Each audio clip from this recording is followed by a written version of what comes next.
নমস্কার বন্ধুরা, কেমন আছেন সবাই? আজকে আবারও নতুন রেসিপি নিয়ে হাজির হলাম। আজকে ছোটো মাছ, সেই পুঁটি মাছ আসতে আমি আজকে তাকে হাতে মাখা চচ্চড়ি বানাবো। এই হাতে মাখা চচ্চড়ি খেতে কিন্তু অসাধারণ লাগে, যারা খেয়েছেন নিশ্চয়ই জানেন। আর এই তরকারি খাননি এমন কোনো মানুষের নেই, সবার বাড়িতেই হয়। এটা সাধারণত একদম খুব কম সময়ের মধ্যে একটা ভালো রেসিপি বলতে পারেন। এই তরকারি থাকলে গরম ভাতে আর কিছুই লাগে না।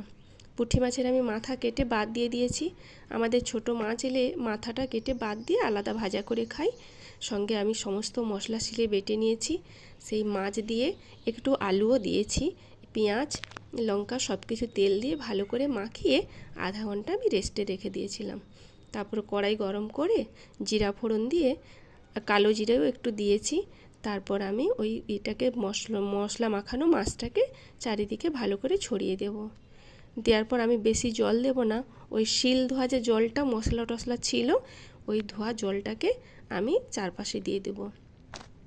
খুব হালকা তাপে কিন্তু এটা বসে বসে রান্না করতে হবে, কারণ বেশি যেহেতু আমি জল দিলাম না। আর একটা ঢাকনা দিয়ে কিছুক্ষণ রেখে দেব।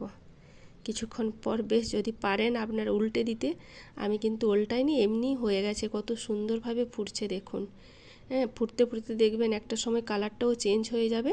আর শেষে আমি একটু গরম মশলা দিয়ে নামিয়ে নেব। এই তরকারি খেতে গরম ভাতে আর কিছুই লাগে না, সুস্বাদু ভীষণ, খেতেও ভীষণ ভালো হয়। আর আপনারা সবাই জানেন খেতে কেমন হয়। আমার ভীষণ পছন্দের খাবার, আমার কেন, আমার বাড়ির সবাই ভীষণ এই তরকারি পছন্দ করে। আর কিছুই লাগে না আমাদের। আর আমরা ওই বড় মাছের থেকে ছোট মাছটাই একটু বেশিই পছন্দ করি।